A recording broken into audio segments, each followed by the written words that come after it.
Am I the a-hole stories? Am I the a-hole by agreeing to meet my dad to reconcile, but I was really there to get my mom's bracelet that he stole? My dad and I, 25 male, aren't close and I was never interested in having a relationship with him. He was the type of guy that was out all the time with his friends and never home. So, my mom divorced him when I was 12, and it got ugly. Sometime during the divorce we came home and stuff was missing. Not his stuff by the way, because that was cleaned out when he left. One of the stuffs missing was my mom's bracelet that she kept in a small box under some stuff in the closet. This bracelet was super special to her. Her parents were toxic as hell, but my mom was really close to her English teacher/mentor in high school who was like a mom to her. Her teacher gave her that bracelet at her high school graduation, and my mom kept it all these years. My dad knew she treasured it, and who else would look in that specific place to take only a bracelet when there was other stuff in the house? She knew it was him too, but he always played dumb. The divorce was finalized and we didn't see my dad after that. My mom never got it back. Last June, she got COVID and didn't make it. I was broken over that, still am I guess. Glad at least me, my sister and my stepdad have each other for support. Around October, my sister told me dad wants to talk to me, so she gave him my number. He apologized for being a horrible dad and asked if we could meet to talk at his place. I was ready to straight up say no, but then I remembered he stole her bracelet and maybe this was a chance to get it back. I've asked my sister before to push him about it since they talk, but she only asked him once and left it at that. I decided I could handle one visit just to see if he has it, so I told him I'd hear him out. So yeah, I met him at his place. We caught up on stuff. He told me his sob story about being immature, and too focused on stuff that wasn't important than being a dad or whatever. I ended up bringing up the bracelet and how important that was to me since my mom's not here anymore. He still kept trying to act like it wasn't him, until I said the only way I'd consider having a father-son relationship is if he just stopped with that and gave me my mom's bracelet. He finally gave in, and thank God he actually kept it instead of throwing it out. He apologized for taking it and knew it was being super childish. I was just happy to have it back, but mad my mom didn't get it before she died. I never guaranteed my dad a relationship, I just said I'd consider it. But I already made up my mind that I don't want anything to do with him. It's been months since our meeting, and my sister is pissed because my dad is disappointed I haven't talked to him. She says I was a huge piece of crap for making him think we'd reconcile. My only goal was getting the bracelet back, and I wouldn't have talked to him in the first place if it wasn't for that, so that's why I wonder if I'm the a-hole. My sis is biased here since she was little when they split and has a different version of him. Now for the top comments. Not the a-hole. He sounds like a terrible person. And the fact that he initially tried to deceive you about it, shows that he hasn't improved much, if at all. Also, I'm so sorry for the loss of your mother. That's awful. Glad you have people close to you for support. My heart broke when I found out your mother passed. At least you can cherish your mom's treasure as a memento. Not the a-hole of course. Not the a-hole. He would have given you the bracelet right away, if he was truly remorseful and wanted a fresh start. He's still a crap human. You don't owe him anything. If OP meant that as a test, crap daddy failed right there. That's what to tell sis. OP didn't mean it as a test, but if dad had come forward with it and not lied to start, then it might have left the door open a little. Oops. Not the a-hole, completely justified. Not the a-hole in the slightest, and my heart breaks for you and for your mom who never got to have her treasured possession back before she died. Your father is a bare-faced liar, vindictive. He certainly did this for no other reason than to hurt your mom, and on top of that, a manipulative person turning your sister against you while you were both grieving. You had every right to get that bracelet back and you only had to be slightly dishonest because of his extremely blatant dishonesty. I'm so sorry that you are going through this. Hopefully your sister will grow and gain more empathy for your perspective with time. He admitted he was drunk and feeling petty about the divorce when he went to the house to take it. But he had all these years to give it back. I just wish she got it back before that, but she didn't want to include the cops since it was gonna be more drama on us. Now for the next story. Am I the a-hole for not helping my ex after he left our business? I, female 29, met my ex-Ben, male 29, college and started a business right after our senior year. Our relationship often got toxic, but I think being business partners kept us together. Eventually our business started having financial troubles. Ben comes from wealth, so I asked him to get a loan from his parents which he agreed to. 2 months later, Ben suddenly asked for all the money back. We were always planning to pay it, but we had mutually decided on manageable installments, and I was not in a position to return all of it at the same time. Ben said his father was very sick, and since he was in retirement, his health insurance situation was tricky. This seemed particularly odd to me because 1. B did not give me any details on the sickness. 2. He didn't let me call his mother because she was grieving and couldn't talk about finances, and 3. Mom had more than enough money to pay for his treatment. Every time I tried to investigate, he asked me to trust him, and that's what I did. Getting the money back was an ordeal. We had already invested all of it in the business, and I had to take some out, and even give away all my personal savings. About 3 weeks after this, Ben called me to tell me that we are done. He also wanted out from the business, and the only other time I saw him was with lawyers when we were dividing our business assets, and he was withdrawing his name from all the official documents. I was devastated. In addition to all the emotional trauma, I had virtually no finances to fall back on and moved back in with my mother for a bit. I never heard from Ben, and after talking to some of our mutual friends, who were on my side, I found out that Ben's father was not actually sick. I wasn't surprised. 5 years later, I never gave up on my business, and slowly it grew and helped me pay off all my debts and live a comfortable life. I heard from some friends that both of Ben's parents passed away, but I didn't pay it much heed. In the midst of lockdown, I got an email from Ben. I knew this was not going to be good, but I responded, guided by my curiosity to know what he did with all that money. His parents have cut him out of their will, and he had a child with a woman who abandoned them.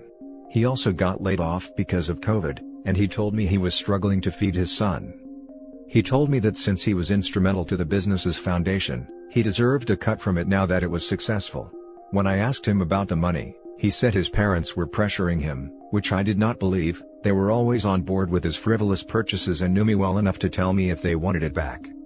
I consulted my lawyer, who said Ben had no legal claims to the business. But when I told my best friend about it, she said that she was appalled by the fact that I didn't give it a second thought, especially because he was responsible for the business idea and his initial investment was twice as much as mine. She thinks I'm an a-hole, so I'm here to find out. That's a clear not the a-hole. Congratulations to you for persevering with the idea long enough to make it a success. Exactly. Very clear not the a-hole, no idea why any friend would suggest otherwise actually. I met her through him. She says she has always liked me more and hasn't spoken to him since the debacle, but I don't know how true that is anymore.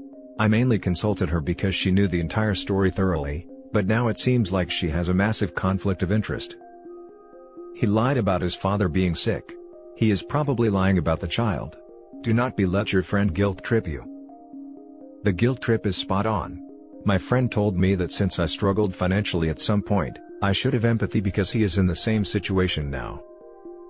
Your best friend sucks. You are not the a-hole.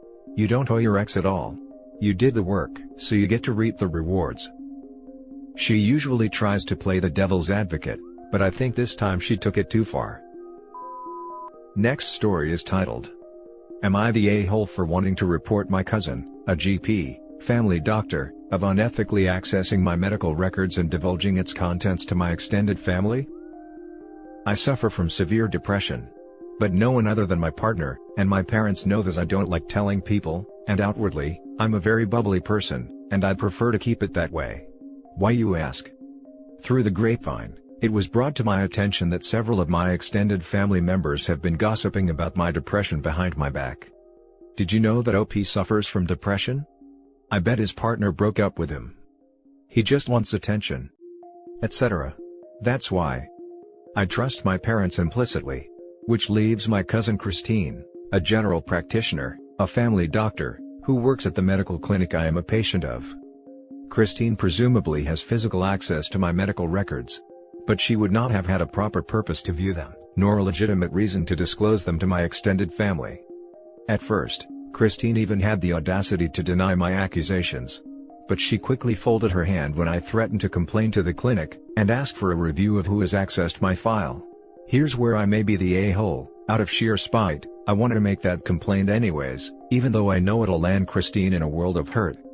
On the other hand, is the punishment disproportionate to the crime? A lot of my family members think so. All of the family members who have made nasty comments about my depression have since apologized, and asked me to forgive both them and Christine. Even my parents reached out and pleaded for me to reconsider. Am I the a-hole?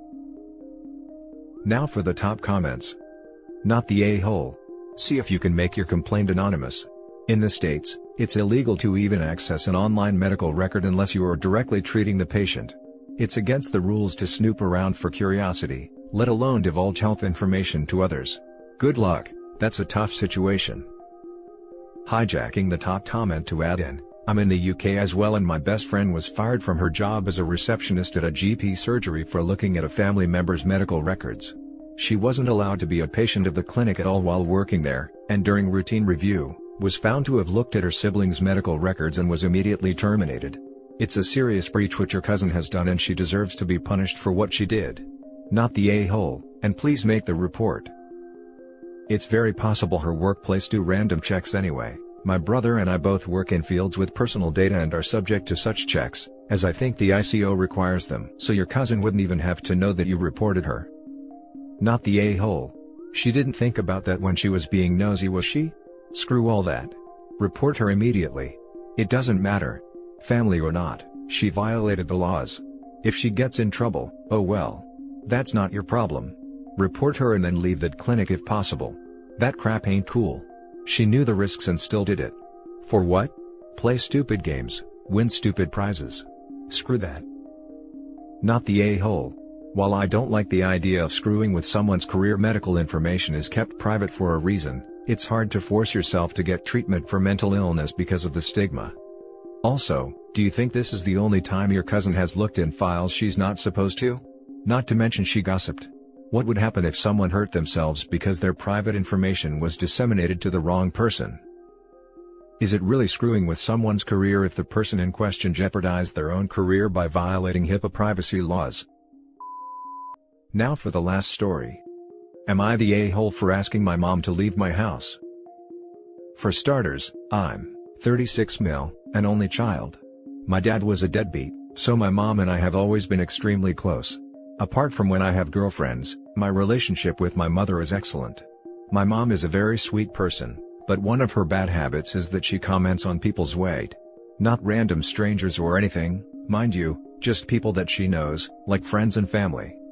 Once quarantine hit, my wife, 32 female, got really into baking, and so both of us have put on some weight, but her admittedly more.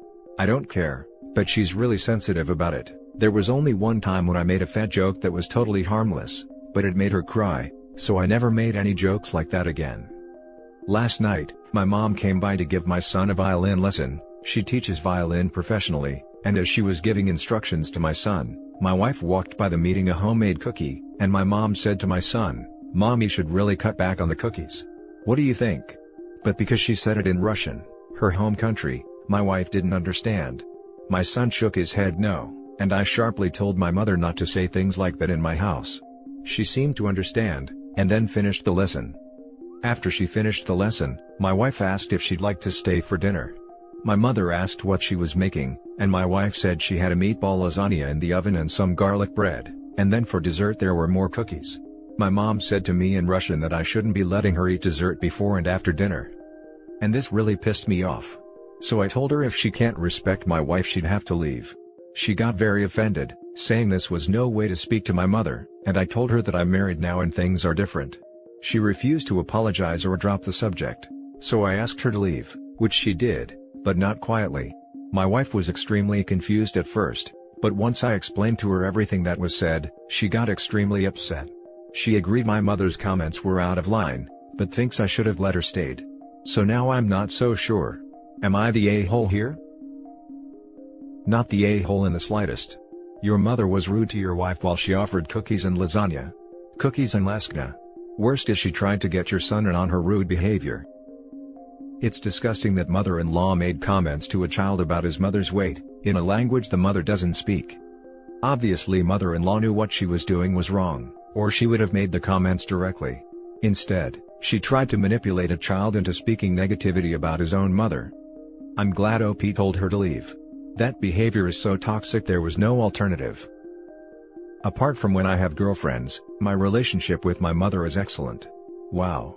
Huge red flag already, yikes. There was only one time I made a fat joke that was totally harmless, oof, doubt it.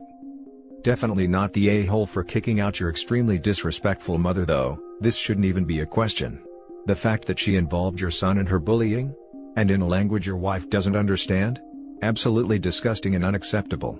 Don't let her back in your home until she sincerely apologizes. I'm sure I'll be downvoted, but I'll play devil's advocate a bit about why it might have actually been an innocent fat joke. I swear I have a point, probably not a good one, but don't stop at innocent fat joke.